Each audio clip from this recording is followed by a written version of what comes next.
Aren't you afraid of teddy bears? Are you? Well, it did for me. And all because of a very strange experience, a long time ago. Despite all the time, my maturity, and my courage, that memory remains with me, and it torments me just to remember it. Here's the thing. My sister used to have a teddy bear. But not just any teddy bear. This one was scary. Very scary, well, at least it was to me.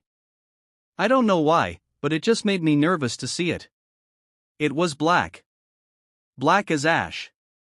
Its face was white, but not a cute, friendly face like a normal teddy bear's. His was very real, so much so that it seemed to belong to a real person.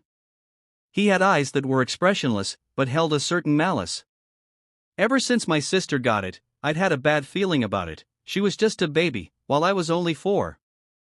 At the time, we had a dog who ate everything in sight. Pieces of plastic, bottles, especially toys. For that reason, my mother put the teddy bear on a corner shelf by the stairs to prevent the dog from trying to eat the gift. So, every time I climbed the stairs, my gaze always straight upward, toward a precise spot, where my terror lurked in the shadows, stalking me, waiting for the opportunity for me to turn around and charge upward.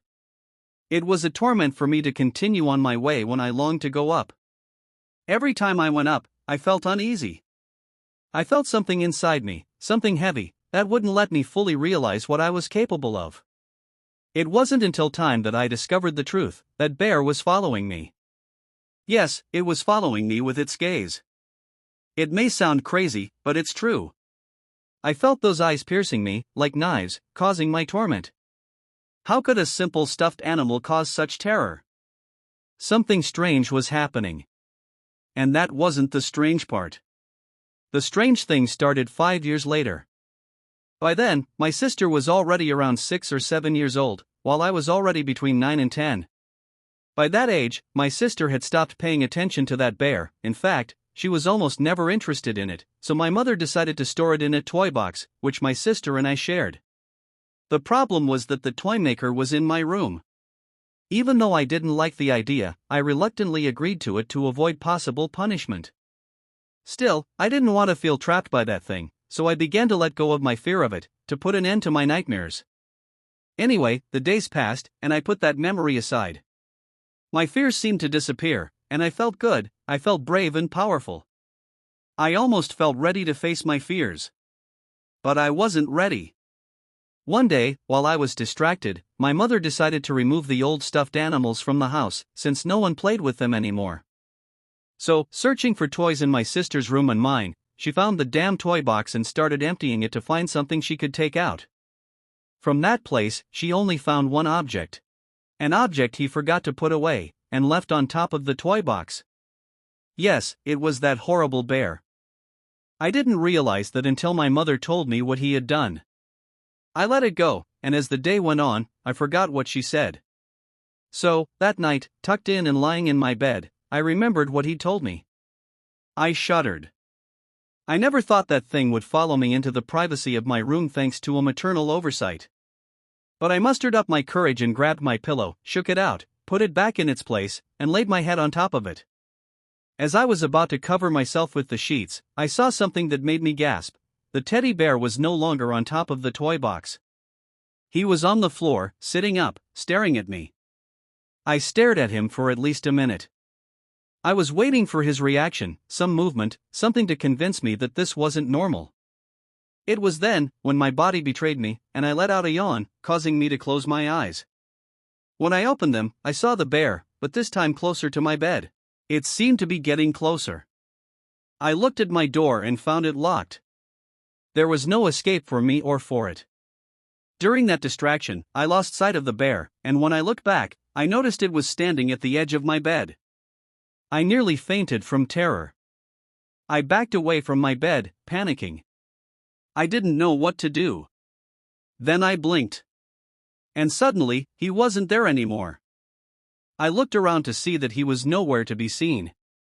Relieved, I sighed and laid my head back on my pillow, closing my eyes. It had all been a nightmare, perhaps an illusion, a suggestion.